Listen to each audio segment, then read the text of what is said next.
Who do I admire most creatively as a musician? I feel like there's not just like one person. There's like a lot of different people. But if I were to like, if someone was to just like come to my mind, just like immediately when you ask me that question, probably Bon Iver.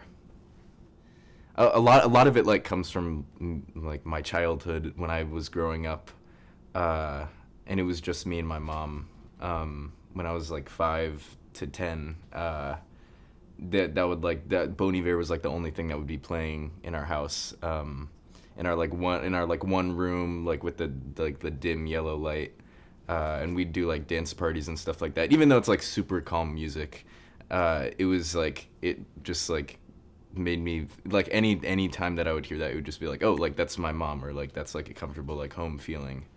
Um, and so even just like the way that he creates his music, like you sometimes you can't even like tell what he's saying, but like that like adds to the effect of it, and I think that's like an intentional thing. Um, and his songs, like without even knowing what he's saying, like it still makes me feel something, uh, and that I think that's a beautiful thing.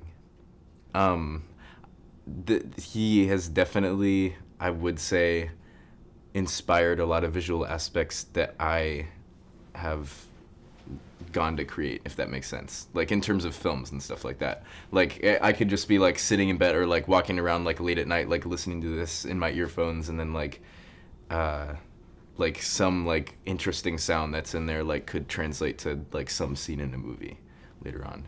I think it's called Blood Bank. And it's this album cover of this, it's car door, but it's like everything's snowed over. You can't like really like tell what like it takes a long time to figure out like what it is until you like, oh, it's like a car door. But like uh even just like looking at it, like it just like makes me feel a certain way. Like it makes me feel like I'm like, you're like in a cold environment. You get in your car, it's still like you think it's gonna be warm, but it's like still really cold. You can like see your breath and stuff like that. And it just like sparks a lot of different memories that I have in that like similar situation. So I think that's really cool that that can like spark thoughts in your brain.